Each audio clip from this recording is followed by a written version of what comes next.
We also spoke with Wendell Potter, former CIGNA executive and healthcare whistleblower, and he told us a lot of different stuff in about a 25-minute interview. Here's just a little bit of it, and really this is by far one of the most popular interviews still, and that we get the most emails about.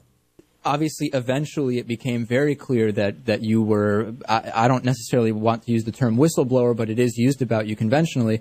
What was the first instance where you really went public with your distaste for what was being done, specifically at CIGNA, kind of the point of no return in a sense, right? It was the point of no return, and I'll never forget the day. It was June the 24th in 2009. I had just reached the point that I felt that I couldn't just stay on the sidelines anymore. It was actually more than a year after I left CIGNA before I started speaking out. But I started seeing the PR campaign begin to kick in for the industry. I could tell it was kicking in because I'd been a part of helping to plan it. And I just couldn't, in good conscience, stay on the sidelines and just watch it unfold and unfold in a way that I thought would be detrimental to the American public. So I started making some phone calls, and eventually it led me to some folks who had connections with Senator Rockefeller, who chairs the Senate Commerce, Science, and Technology Committee. And he was planning to hold a hearing on health insurance practices. And his staff, when they heard about me, invited me to come for an interview, and that led me to be invited to testify before that committee during that hearing. And I knew walking in to that hearing room that by the time my testimony was over, my life was going to be changed forever. Do you know if CIGNA knew before you actually showed up that day that you were going to be doing that?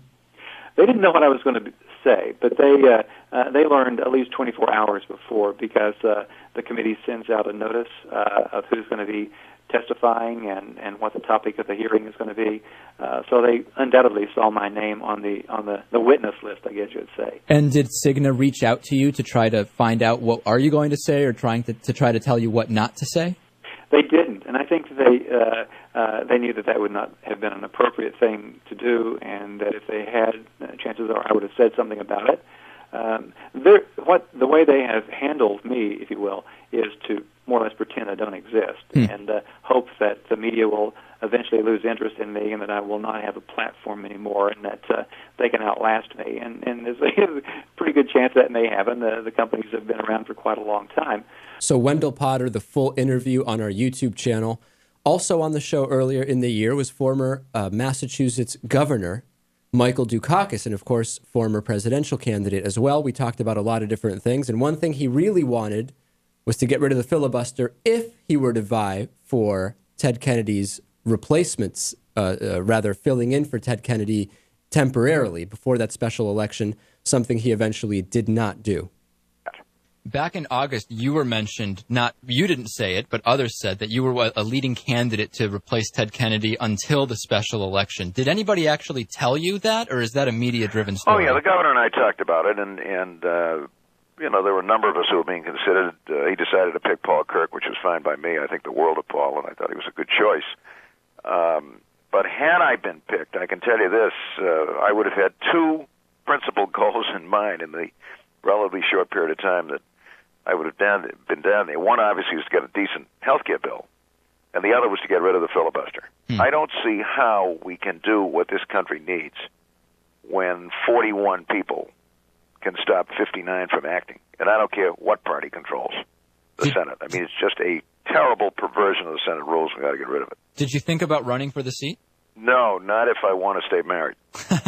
Question. Kitty's great, and she's deeply involved, as you know, in all kinds of stuff, but I don't think she's ready for another campaign. And I'm not even sure her husband is. I mean, after all, I'm 76 years of age. I feel 36, but I'm getting up there a little bit. So we'll take a break. We will come back with what many consider the most controversial interview of the year on the David Pakman Show. Later on, Lewis will be guest hosting the bonus show. Make sure you're getting that, davidpakman.com.